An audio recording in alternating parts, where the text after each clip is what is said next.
second half of the NFL season is here, and those young QBs are putting on a show. But who's the best team?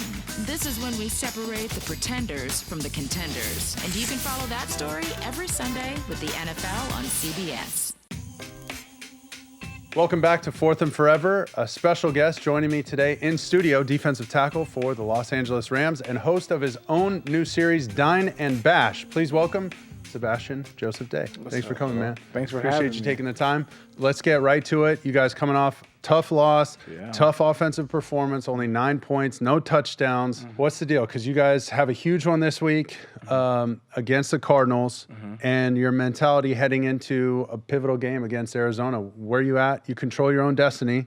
You know, what's the team mindset going into this game? What has Coach McVay said to you guys? Just, you know, we're all in good spirits. You know, we're just more focused on just getting this win, man. We just got to get in the dance. Right. That's the biggest thing. Just get in it. And we really truly believe if we get in it, we have a really good chance. You know, we have a really good chance as long as we just put it all together. You know, last week's outing or this week's outing wasn't obviously what we wanted, but you know, we watched the tape already. You know, there's a lot of things we have to fix. Obviously, defensively, we didn't really get any turnovers to help the offense. Yeah. You know, because you know, football is just a game of momentum.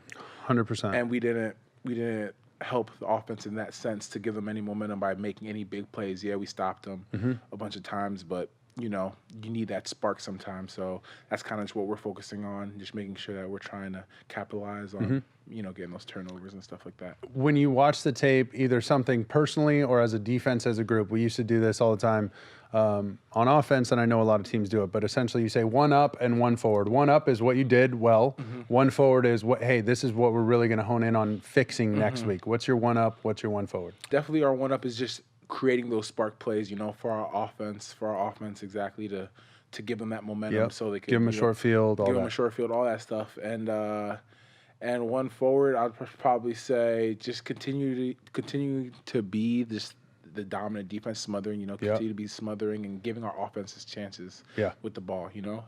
We look at it like this: the more you give your offense this chance with the ball, the more chance they have to score. 100%. That's how it works. 100%. And you guys play, you know, a divisional opponent, which is great. You don't have to go into the last week of the season, you know, learning an entirely new team or anything, right? Facts. So going into this game as a defense, playing a high caliber offense, they haven't performed great. The Cardinals, Kingsbury, Murray. But they do have Murray. They do have DeAndre Hopkins. They can make plays. They can be explosive at times, and they have been in spurts. Yeah.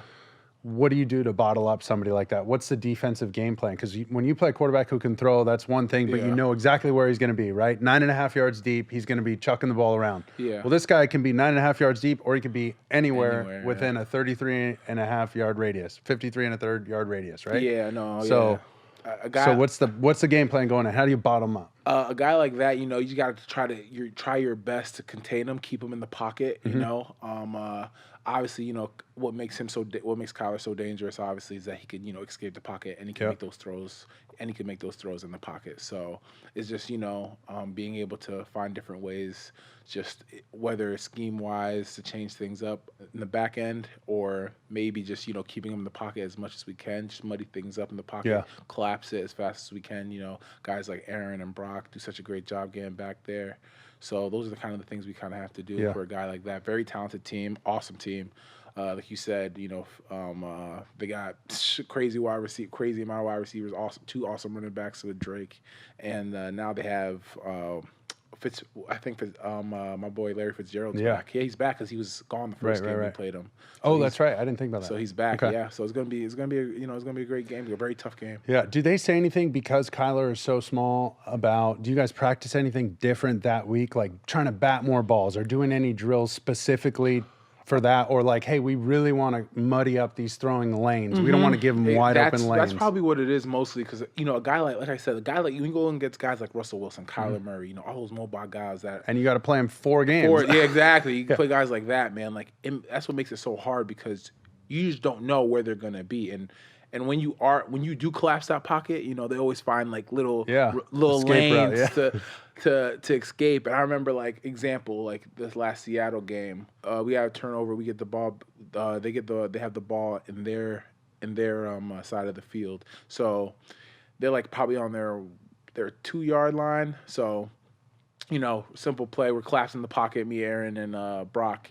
And Russell does a little fake. I jump up, put my hand up, try to bat it. Yeah. And then he side arms it. Like in like a window, like in a window, right where my arm was, and on. my arm was like right there. I was up here, and the ball went like right there. I said, like guys like that, you know what I mean? Like they always find a way. They're such great players. They always find ways. So you know, it's just a mixture of pass rush, containing them, and obviously you know in the back end just having different hopefully having a good we have great guys back there, so they always do a great job blocking things up. But just being able to stay consistent on the defense with those things. Being around you for a short time, I think I know what you would say, but there's kind of 2 ways to go when that happens, right? You go up, you're in the popcorn machine thinking you're going to Matumbo his ass, and then boom, the ball's by you. Yeah. So are you like, I'm going to rip your head off? Or are you just like, all right, you crafty little shit. Like, yeah, no, exactly. That's what it is. Slick. No, and that's what it is. It's like, this motherfucker crafty, you know what I mean? You kind of got to You got to respect it. You got to respect it. Right. Definitely got to respect it. And it's nothing but love. Nothing but respect to those guys. No doubt. Great for a reason. No doubt.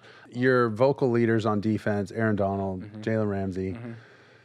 Have you seen anything different from those guys? I mean, those guys have been a part of playoff teams, been on some deep runs. Donald's been in the Super Bowl. Jalen Ramsey's been to a championship game in Jacksonville, I want to say, right? So anything that they've said to guys who haven't experienced the playoffs, anything that they've talked about because you made the comment, just get in the dance, right? Because once you're in the playoffs, you throw the records out the window, show up that Sunday, and let's rock. Like, let's play. And I've been on teams like that where we snuck in. We literally backed in the playoffs my rookie year, and we were a problem. We were a problem for a lot of teams. So once you get in, it's on. Have you seen anything from those guys, heard anything from those guys? Have they addressed the team or anything like that? I think they all do a great job. All our leaders do a great job. Jalen, AD, Brock, all those guys do a great job just letting the team know, what it is and how we have to approach each day. And which honestly we have a great group of guys in general that kind of understand, that understand how important each and every practice is, each and every rep, everything we do. So there's nothing that's really changed. A few things have been said like come on, like what I mean, like it's go time, like what I mean, like it's coming, like it's time for us to really crank it up a notch, like Jalen would say that. But besides that, I think we're all really just on the same page. Yeah. Like, we're just connected. This team's really connected and ready to go. We know what we have to do. A lot of teams I've been on, they have like that extra workout towards the end of the week called TV Arms. Looks like Aaron Donald does that every week. Yeah, the D-line essentially. The whole D-line. AD what is the deal with that? I mean, is he just like, is he sponsored by Bowflex or like, what's his deal? Because I saw him on Hard Knocks and I was like, geez. But at least that was like, in the off season, guys come in, they're nice and jacked, whatever. Yeah. But by the time you get to December, January, you're like, all right, you look a little more pedestrian. You're still a big guy. Marshmallow up. Yeah, exactly. You put on a couple pounds. No, not him. Never. But dude, what's the deal? What's the secret? It's hard work, man. Like, he's just grinding, huh? Grinding. Lives in the weight room. I'm his partner. I'm his weight room partner. So it's unreal. It's so funny. Like, can you bottle up some of his sweat for me in a mason jar? Listen, I even think that's the magic. It's like what I don't know what it is, man. The guy's special, and he's once in a lifetime talent, man, for sure. Like, and is he cool to like young guys when some guys like you come in, or what's he like? Is he like, the quiet? So I've been around different vets, right? Vets that like right away put their arm around you and like, hey, we can be boys. Let's go hang out. Let's go to dinner, get to know each other. Me and my wife, all this kind of stuff. Whatever. And then other guys who are just like, yeah, prove yourself first, rookie. Like, I don't even. I'm not going to talk to you until you show up on Sunday. No, Aaron. That's the thing. We have really good guys. Aaron and Brock both. Brock was more so the outgoing type. Yeah. Put his arm around you, So you had to work for it from Aaron. You had to work for Aaron. I mean, not work for it, but like Aaron's just a cool dude. Like, he's just a good guy. He's quiet to himself. Yeah. He leads more so by example. But when there is something, like if there is something going on, he'll let you, what I mean? Like, he'll let you know. Like, he only speaks when he really has to, you know? Okay. But leads by example, an amazing, tremendous leader. Great guys, both of them, both Brock and AD. They helped me a lot my rookie year. That's cool, man. Yeah. It sounds like, I mean, just the way you talk about them when you're smiling about people, like, I can feel it. It's infectious. That's really cool. You guys got a good thing going. Okay, Jared Goff obviously hits his thumb. I did the same thing in college. It's the worst. I watched him going to grab the ball, and he was like ready to go try and throw again, and it feels like your finger goes through the ball, and you're just like, this isn't working. Yeah. So he's got to get surgery. Tough as nails, though. And what do you expect from your guy, right? John Wolford is going to play. Yeah. You've seen him obviously in scout team. Yes. I mean, playing scout team quarterback, I've done that too. Yeah. It sucks. So let's start with Jared Goff. I mean, their timetable, they're talking he might miss 1 week and try and be ready for a playoff game. Holy cow. Yeah, I mean, Jared's tough as nails, man. Like, obviously, he did it during the game. Yeah. We didn't even know. Like, no one knew. And he played through it. Like, tough as nails, man. So, huge credit goes out to JG. And Walford's awesome. And Walford does a really good job for us. He helps us get ready week in and week out. And, I think it's an awesome opportunity for Walford, and I think he's going to handle this opportunity and do a great job. Honestly. If you have to characterize his style of play, because every week you try and get your scout team quarterback to do what the other guy does, but eventually you kind of fall back on like who you are as a quarterback. Who is John Walford? What can he do? Is he a big arm guy? Does he have good feet in the pocket? Can he scramble and make plays? Like, what's your assessment? If you were drafting him and putting him on a board, like what is he? He mobile. Okay. Mobile. He can move. Accurate. Okay. And he could move on the run. Okay. And he could accurate on the run. Accurate on the run. All right. Yeah. Okay, good. Well, take that, Arizona. No, I say nothing. I mean, Walford, he's a good player, and I'm really excited for him. And then, are you guys like tough on the scout team quarterback? I know he wears like a yellow jersey, a red jersey. So exactly. But are you like, you like tapping him a little extra? Or like, like, give him a little rib shot. Close. We get a little close. No, we never touch just the quarterback. We never hit the quarterback, but sometimes things can get a little close and so whatnot. When you're bull rushing or something, a guy hits the quarterback. But like I said, Walford does a really good job. Does he clap back? Like, yo, back up. Back up. No, he doesn't. He doesn't clap back. He doesn't clap back. But he's a real good dude. He's told us maybe once to be careful. Like, he told us once. He told us once maybe. Fiery. He was like, hit us with the hey guys, you guys think you be careful with them down the rush a little bit. So is that the way he talks? Give me your best John Walford. Give me your best pump up speech from John Walford right now. No. All right, guys. We're the Rams. Let's go do this. No. All right, what's he sound like then? John Walford. He's an intelligent individual. Like, he's, I don't know Listen, really how guys, to put it. He's the quadratic formula, okay? Exactly, that's him. What's he gonna say? He's gonna bring out an algebra or a quantum physics anatomy paper. He's gonna read it to you, and he's gonna know everything on that paper. All right, very so he's gonna know the game plan. He's gonna know the game. He's a very intelligent individual. I really like John. So you're confident. I'm confident. I'm confident in us. And then that's the other thing too. What do you feel like? You have a backup playing. Does anything need to be said, or is just kind of like known now? Like, ramp it up. Like, let's go. There's nothing to need. This is it. This is it. Yep. Get in the dance. Yep. Win or go home. I love it. That's it.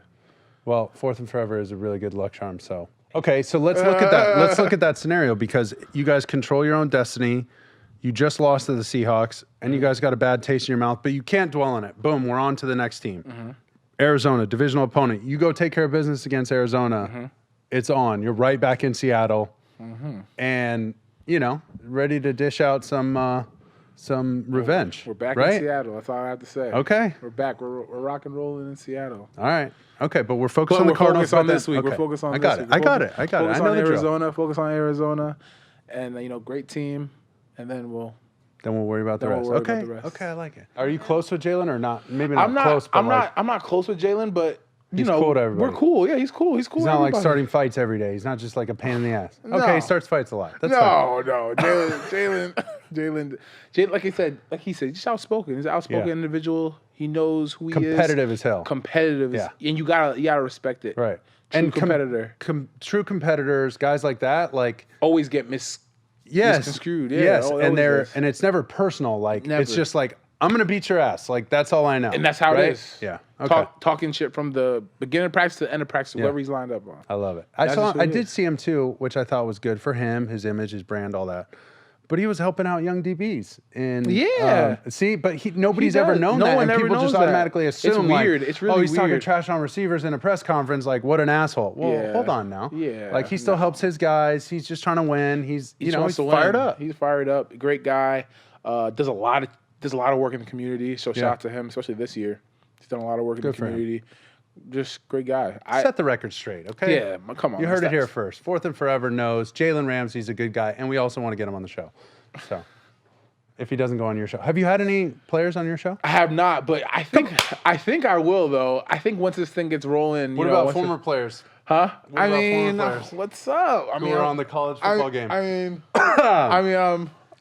Next one right Excuse now. me. So, more than welcome. All right, whatever. Maybe Lewis will give me an invitation. Let's see. I want to talk about your family background. Okay. People who've instilled some positive work ethic in you and what you saw growing up. Your dad wakes up every morning when you're a kid. You see him put on a suit and tie, get on the train or the bus, and get from Stroudsburg, PA to New York City and work for Trump Hotels or Trump whatever. Yeah. Was that like, did he ever have any interactions with the soon-to-be former president? Yeah, because he'd be in some meetings with him, yeah. And? Yeah, it was good. It went fine. It was regular. What do you got? You got some dirt. I got nothing. Look, listen, he said, he's been means. Okay, doesn't matter who he worked for. The most important thing was that you saw him get up and go to work every day. Your mom, nurse for elderly people. Yes, at-home nurse, yes. Shout out to Mom. What do they mean to you? What did you see from them? What were some of the biggest lessons you learned from them? They mean the world to me, both my parents come from Haiti. So, just seeing that dynamic of how having to go back to school and do it essentially all over again. And hearing that story and seeing them become successful. My dad, he's now an engineer. He's an engineer for, like you said, at the Trump International. And it's just inspiring, It's honestly instilled in me kind of the no excuses mentality, the blue collar, bring your lunch pail each and every day, hard hat each and every day mentality. And, what they've done for me is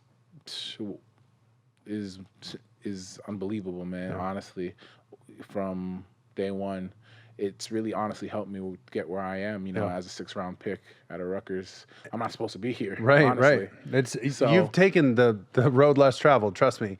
I'm just curious, where did sports come from? Were you just so big as a kid and your mom was like, get this kid out of my house, he's eating all my food, send him somewhere. So it's Channel so that funny. energy somewhere else. Since I was little, I always had mad energy. I was big, so that's my issue. I was a big kid. Yeah. And I had, you still are. And I had a lot of energy. Yeah. So the issue was, all right, they put me in sports. But I was always too big. Yeah. Like soccer, kid soccer, I was too big. Pee-wee football, too big. Yeah. So, they always found different ways. And it was funny, honestly, how football kind of came along because I was more so a basketball guy. Oh, you could hoop. Huh? Yeah. You got a little jump shot? Huh? Can you dribble? I did. Listen, I lost it all. I was all right. You never lose it, dude. Once you got it, you never lose it, okay? I was all right, but I'm a little rusty. The biceps are getting a little too big. Too stiff. I'm lifting with AD too much. So, the jump shots broke. But so when I came about football, it was just more so a thing that, I did and I was good at. Yeah. And then I didn't really think it was anything that was going to take it this far. And then obviously. Even when you went to college, you weren't thinking I'm going to play in the NFL. No. So a dream of mine was always to play in the NFL, and I would always, and I remember how it all works. I went to kind of a smaller school. It wasn't too small, but you would hear stories about guys getting recruited, but it wasn't very common. We weren't a household guys getting recruited out. So it was kind of a thing that was kind of foreign. And then I had a coach that came up to me and kind of put it in my ear.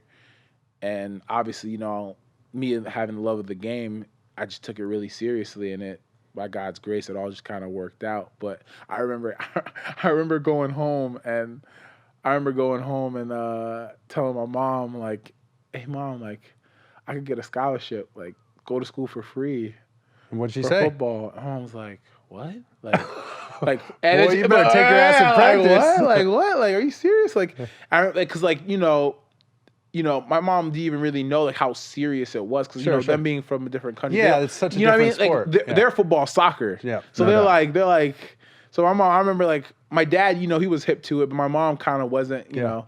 So explaining that to her, she was just like, Like what? Like you go to school for free? That's amazing. Because education's huge in my family. So that was honestly the biggest thing. That's all they really cared about. Dang. They didn't care if I made it to the league or not. They just wanted me to get my degree. Right. So but yeah, it was. I remember that. It was so funny, man. Like she was like, I remember her coming to my first game in high school, my first game ever in high school. Did she have like the button, like my son is number 90, whatever? And she said she was just sitting there watching, like, oh my God, I can't. And she has an accent like, oh my God, I can't watch this. She's covering up her face. Typical like mom. Typical mom. Like, and what was your pops like? Rip his head off. Yeah, my dad. Like, come on, Sebastian, let's go. He was super excited, and that's another amazing thing. Like my dad would come from the bus, so from New York, all the way to your games. Back to my games. Let's go, pops! I love that. In the 3-piece suit, like there you go. Like what about like you know? What'd you tell everybody? That's my chauffeur. Yeah, no. So I'm not gonna lie to you. I remember one time growing up, my high school teammate told me because saw my dad in a 3-piece suit. Yeah, he was like, "Bro, is your dad in like the mafia?" Like, yes. He's always like in 3-piece suits, no, you bro. shouldn't have said yes or no. You should have just said like, I don't want to talk about it. Like, is your dad like is your dad the mafia or something? He's always like well dressed. Like every time I see him, I'm like you'll never know. Hell yeah, let's go. So okay, so then you get to Rutgers. Did they come to some Rutgers games? Oh yeah, they check you out. They went to every home game. Wow. Yeah, that had to be great. Yeah, it was outstanding. It was a big reason why I went there. Not only obviously academically it was a good school, but close to home. At the time they were going to the Big Ten. There was a lot of positives, honestly, at the time. Believe it or not, a lot of people always say that. Right? I know, I get it. But believe it or not, it was actually a lot of good things going on. That year, the year I committed, they just lost in the Big East Championship to Teddy Bridgewater. Yeah. So they're like one game away from the Orange Bowl. So, and they got like 8 guys drafted. Did Shiano recruit you? No, he was already gone by then. It was he was gone by then, but it was a weird mixture of his staff and stuff like that. So yeah, it was like a weird like crossover, but I never got to meet him personally. But so at that time they were doing all right, and they had like 8 guys drafted the year up. So I was like, you know what, great school, close to home, going in the Big Ten. Yeah, let's give it a shot. Let's give it a shot.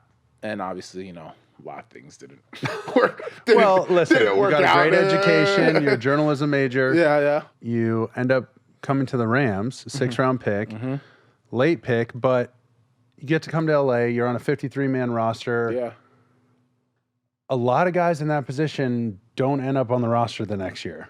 What were you like motivated by that? Scared of that?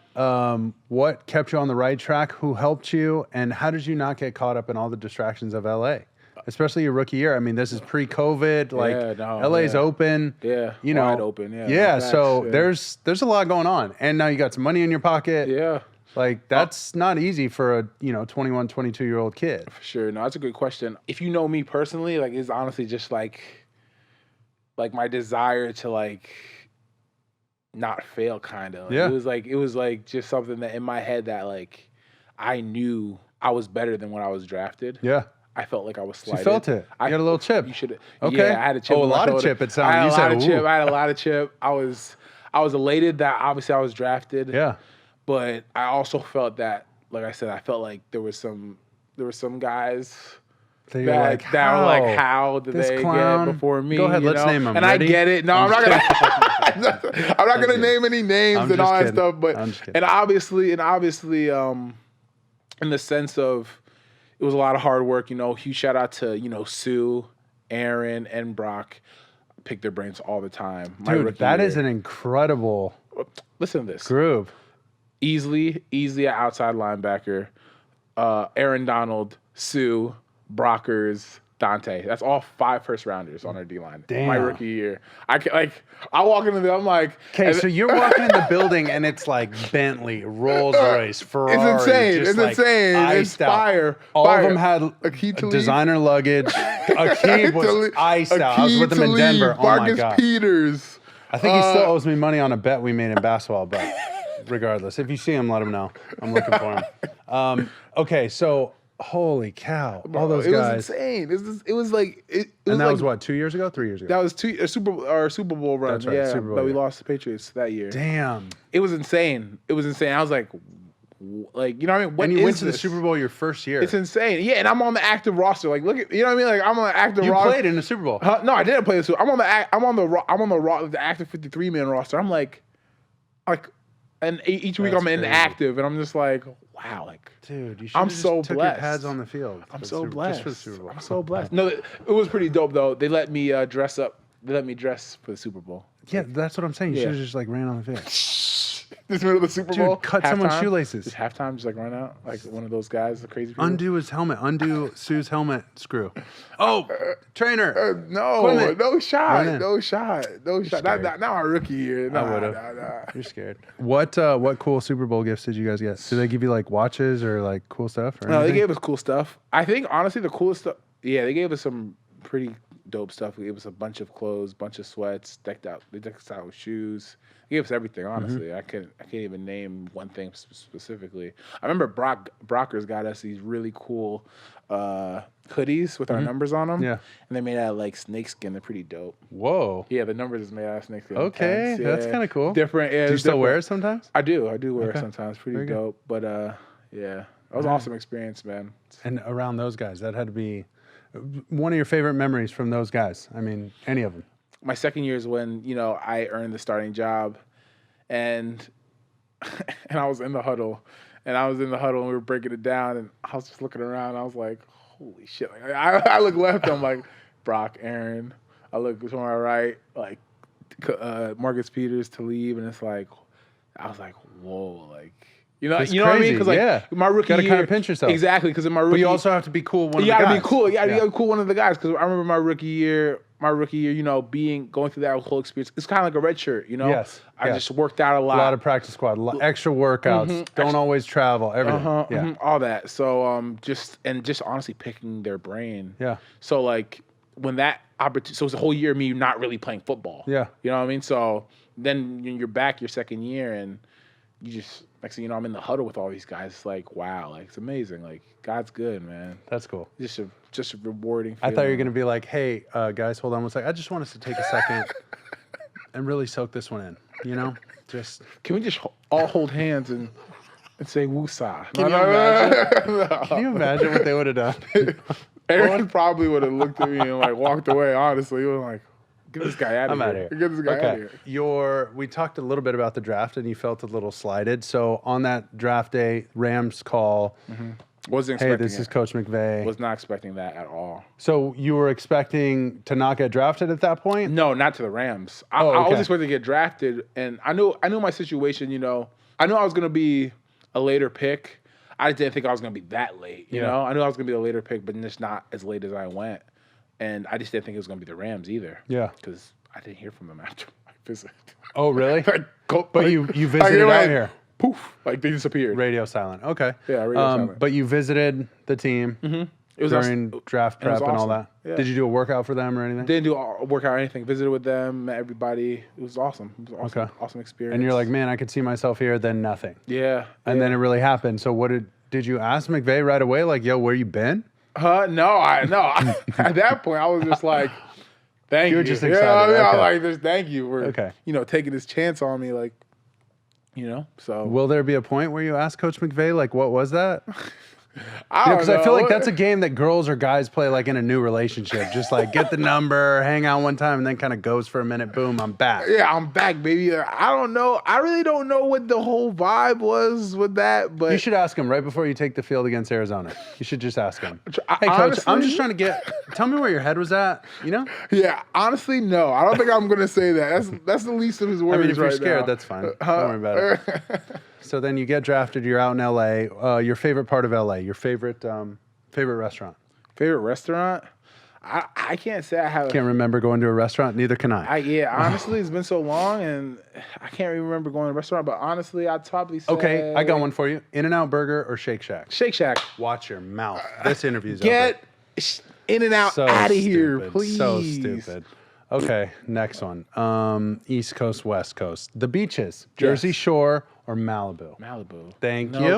No question asked. Oh, Jersey Shore man. smells like butt. Let's call a spade a spade. Listen, I'm from the East Coast. Jersey stand up. Born in Jersey, raised in PA. East Coast boy. But doesn't beat the beaches out here. Okay. Real vibey out All here. right, we'll take it. We'll take it. Let's talk about some of your off the field endeavors. You partnered with the Players Coalition, and one of their big goals is ending social injustice and ending racial inequality. Yeah. What is, I guess, your goals with them? Tell me about the impact you're making. Tell me about the impact you're making with the Players Coalition and your future goals with them. Yeah, no, it's awesome. The Players Coalition does an awesome job with battling those issues and has helped me obviously being able to voice them as a player. Yeah. That's probably the thing that we're probably seeing most now this year, of the opportunity of players being able to now truly voice that. Right.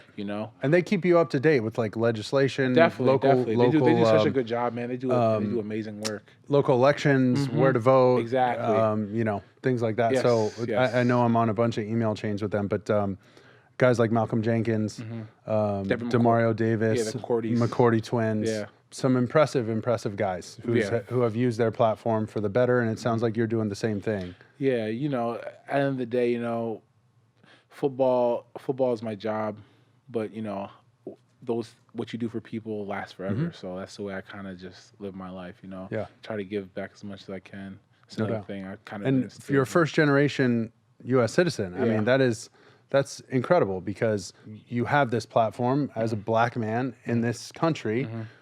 I mean, kids look up to you. Kids who immigrate here with foreign parents look up to you, and that has to make you feel good. Yeah, for sure. And honestly, you made that point. I really didn't thought about it like that either, as well. The whole, kids that immigrate with their parents. Yeah. I never thought about that, but yeah, no, for sure. And at the end of the day, man, like I said, the goal is just to help as much as people as possible, and that's why I want my legacy to be. Not only was he a good football player or a great football player, but he was a great individual as well, and that's just the goal. That's awesome. Great football player who doesn't know a hamburger from a good hamburger from a bad one, but also likes to help people. You wrote an op-ed piece on social justice. Oh wait, actually, tell me about the people in this family photo, because can we get a little close up on this bad boy? It's the fam, the gang. Let's talk to these guys. It's the gang right here. Yeah. This is graduation day from Rutgers. Graduation day. That was back in 2017, I believe. Look at you. Yeah. Who knew you can graduate with all D's?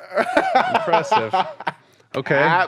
There's Pops, there's Mom, sister. Pops, Wow. Mom, Dad, sister. Sister to the right is going to is in law school right now. So you weren't the first to graduate college? No, I was not. Okay. Yeah, I was the first. Yeah, Oh. my older sister. That's my older sister to the left. Gotcha. Yeah, so I'm the first to graduate college. Wow. And the one to the right, is in law school right now. Dang. Okay. yeah. Well, you took over my entire set. Let's see. You golf, apparently. Yeah. And you also wear the over-the-shoulder fanny satchel, pack. the man bag. Oh, and it's a designer one. Huh? Thoughts on this? We're talking to somebody off stage. Don't worry about it. Thoughts on this? I figured it out. No, I'm kidding. Nah, she didn't pick that out. You like I it? hold my wallet and my stuff, so I don't have to carry one. Listen, man. You see my that? The vibes are high. Oh, my. All right. Yee. Hold her purse. And then Come what's on. with pick is that a Frenchie or? that is what a Frenchie. We have a Frenchie. And its name? Callie with a K. Callie with a K. Okay. Are you aware of Juju Smith-Schuster's dog, Bougie? Yes, His little Frenchie? Do they know each other? They Are do they not. friends? They do not. But shout out to Bougie. Hopefully, Callie and Bougie can meet. You know. Are they going to be like a wait, is Callie a boy or a girl? Girl. Okay. Yeah. And Bougie is a male, I think. Would you potentially do like a reality show of this Frenchie, Listen. Frenchie romance? Listen, man. Could have just came up with something right there. Listen, man, you're honest. Yeah. That's what I do here. This is what you do, man. Hey, Lou, you gotta pay this guy the big bucks right Thank here. you. Man. You hear that? Yeah, Lou's the producer. It's terrible. The op-ed you wrote on social injustice or social justice. What inspired you to write the piece, and what's maybe a solution or a step in the right direction to solve such a complex issue? What motivated me to write this piece was, there was a lot of people, saying things that were kind of bothersome to me, and I felt as if, it was kind of my due diligence to kind of put my thoughts out there, What was something that bothered you, if I may ask? Especially especially me being in the position that I'm in. Just kind of like the remarks of people saying, about how the incidents of Breonna Taylor and George Floyd, how if they just complied, that things like that wouldn't happen. At the end of the day, it's a human life. I don't think us as human beings are able to put value to human life. I think that's up to God. Right. Like I don't think we should be like, listen, if they just complied, then that wouldn't have happened. Sure. It's a human life at the end of the day. It's deeper than that. It's deeper than that. Yeah. I don't think anyone deserves to die for their past or for the mistakes that they've made.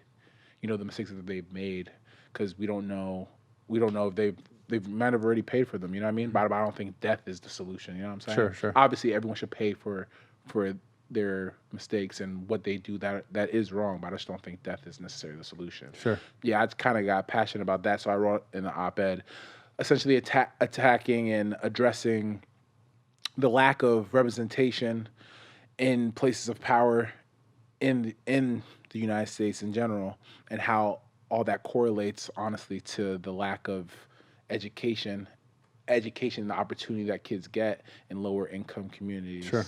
And obviously, if they're not getting the same chance to learn, You're running an unfair race. You're running an unfair race, and it's not cool. So if we really want to see true change, then we have to attack those low income communities and give them the resource that they need, so we could have more representation in these places of power. And when that happens, then from the top down, it'll be able to help even out and have people that just relate to different minority groups better. So issues like that won't happen of people dying. 100%. I think such a similar cause has been made physically for the sport of football. Think of heads-up football.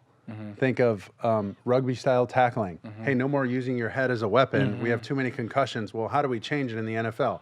We can't reteach everybody right away. You have to start from the bottom. Exactly. So now all these kids are learning, and those kids that they started this program with however many years ago are now in high school, college, and going into the NFL. Exactly. Now you see more rugby-style tackling, potentially less concussions. So it has to start somewhere, right? So you got to think you'd like to use that same model, and it's kind of what made me think about your article and that fight that you're helping with. So that's pretty impressive. Proud of you. Appreciate that. And then something else you donated to, a friend of ours has a restaurant, Rosa Blue, and you donated to them. No connection before this interview, but Noah McMahon and his restaurant here in downtown LA. Noah, a near and dear friend of mine. Why did you choose to donate? You donated $10,000 to donate 250 prepared meals for Cedars-Sinai frontline medical workers, their personnel and their families. What inspired you to do that? Obviously, during the pandemic, this is when this came about. But what inspired you to do that? Just obviously everything that was going on, man. It was crazy. It was crazy times that was going on. I remember I was watching. It was right when the pandemic kind of started, and I remember reading this article, and then watching a video of this nurse talking about how their hospitals were so filled that they legit were had to bring in trucks, and it was insane. It was insane. And how they didn't even have the proper mask, and they're running out of material and all that stuff. And I was like, oh my gosh, I can't imagine you're going through that, and then you have to go home to your family, and then I'm assuming your kids and dealing with that, and you're trying not to get sick, and then you're putting yourself at danger, being around all these people that are infected with the virus. So, it was just something kind of the heart. I just something I kind of prayed on, spoke to my family about, spoke to my fiance about, and I just wanted to give back, to the frontline workers, the people that are really just in it, grinding it out, that don't honestly get enough credit. Don't get enough shine or glory for what they're doing, trying to keep us all safe, and they're putting themselves at risk and their families at risk. So, Well, credit to you for recognizing that and then acting on it, because a lot of people recognize it. You use your platform, your influence, and your financial leadership, we can call it, as a donation. Your show. Let's talk about your series. Dine and Bash. Dine and Bash. Dine and Like Bash, Dine and Dash. I get it. Okay. You see So, what I did? Sebastian. Okay, got it. See, this guy's a quarterback for real. So you're shining a light on a lot of these restaurants that have been affected by the pandemic. What's been one of your favorite restaurants there, and when can I come try some food on your show? One of my favorite restaurants so far. I really like the Sandwich Shop. Okay. It was so clean. Honestly, I never had a sandwich that was so good, but like also so healthy. Okay. Are you a big healthy eater? Like, or will you just go eat something like a chili dog or something nasty? I mean, honestly, during the season, during like the off season and during the season, I am pretty healthy. But but every once in a while, I'll scurry away and I'll have some like pizza. What's your guilty pleasure? Yeah, like pizza. It will be like a guilty pleasure. That was like a guilty pleasure. Some ice cream, something like better pizza. East Coast, West Coast. Come on, bro. I was just asking. You know the answer to this. I was just asking. East Coast by far. Okay, so you guys got pizza. We got In-N-Out burgers. We're better. Got it. Oh my God. Then your interest in starting the show, like where did that come from? Obviously, you're a gigantic human. You have to fuel up that body, get ready for games. Yeah. Like you like to eat. So it actually started. I was talking to Lewis, your lovely producer. Oh, we know Lewis around here. And we were talking because they knew I was big into sports journalism and how I kind of want to do that after I'm done playing. Yeah. And they know Lewis always knew I kind of loved food, and he knew that I always loved enjoying that. So we just kind of took the initiative and said, and we all kind of just put two and two together, and they're like, hey, like why not just do a food show? Like that's not, you know what I mean? Like So him and I kind of sat down, we just ran through ideas, kind of names, and like I said, he came up with the name. Honestly, awesome. He did an awesome job. We'll edit that out. He did an awesome job with that. He came up with the name. Him and the rest of the Malka team, JPO, Pat, and all them, and Kev. And that here we are. Honestly, it's kind of crazy how it happened. It's kind of happened really fast. Like it was like something we kind of spoke about. It's LA, baby. That's what LA. It happens. You know what I mean? La La like, Land. Let's go. It's not even La La Land. It's like because there was just so much going on from the pandemic to the not being ready for football. Then we were talking about it. Next thing you know, boom, it's here. Like it's here, and here we are, Dine and Bash. All right, so you're picking back up when the season's over, or how are we doing this? When's your next show? Oh no, it airs January 1st. So it hasn't even come out yet. No, it hasn't even came out. So subscribe on YouTube. Okay, let's go. Let's smash go. the subscribe button. Smash the subscribe button. Okay, and it's all filmed, shot, ready to roll. Yeah, ready to roll. And but you've had no guests on. You've had guests or no guests? No guests yet. But an inaugural guest. We could go try some tacos. We go try some tacos. I'm down, bro. I'm down. And we still have a. Are you trying to? This is LA, bro. We got a bunch of Mexicans out here. You want the Mexican following? You need the franchise. Do you have a suggestion? Oh, yes, we could go tacos. To have, what's it called? We can go to any taco place you want. Okay, so listen, this is what we're going to do. Okay. Now. You tell me. This is what we're going to do. It's your show, dude. It's all your props. Like. One of the last shows. The last shows? One of the last shows. Okay. No, actually, no. Whatever. Yeah, the premiere. The biggest show ever. The premiere. It doesn't matter, honestly. It doesn't matter to me. Well, whenever you have time for little old me. Yes, we will have a Dine and Bash, and you'll have us a spot. Yeah, okay. Put a spot. Like I can clean up the set when you're done, or like I can actually be on the show. You're gonna be on the show. You're gonna try. Do I get a speaking part? Me. Can I have a speaking part? Of course, you're gonna be with me on the show. Okay. It's gonna be lit. Okay, good. And Lewis has to eat a ghost pepper. Okay, sounds good. Our producer has to eat a ghost pepper. You hear it now. Okay, so it's called Dine and Bash. It's gonna be on YouTube, and it airs when? January 1st, New Year's. Oh, on New Year's. Holy cow. It's lit. Let's go. It's up. Okay. Social handles. What's your Instagram? Sir_Bash_. Sir_. I didn't know you were knighted. _. I thought you were from Haiti, not the United Kingdom. Listen. What's going on here? I did go to Rutgers. Scarlet Knights, baby. Oh my God. I didn't even think about that. Did Lewis come up with that too? Holy shit. That's terrible. Well, awesome, man. Appreciate you. Good luck with your budding romance of your French Bulldog. Your fiance as well. Probably should have flipped the order of those. And good luck this weekend, most importantly, on the game. Thank you, my man. I appreciate it. Thanks for helping out the community and representing LA. And maybe we should just go eat some In-N-Out. Yes. No, never that. Yes. Never that. Shake Shack, baby. Walked him right into it. He didn't walk Thank rid you. of that. Thank you. Like, share, subscribe at Mark_Sanchez, at Fourth and Forever, Instagram, Twitter, all that. You know where to go. Thanks again for having us, and we'll see you soon.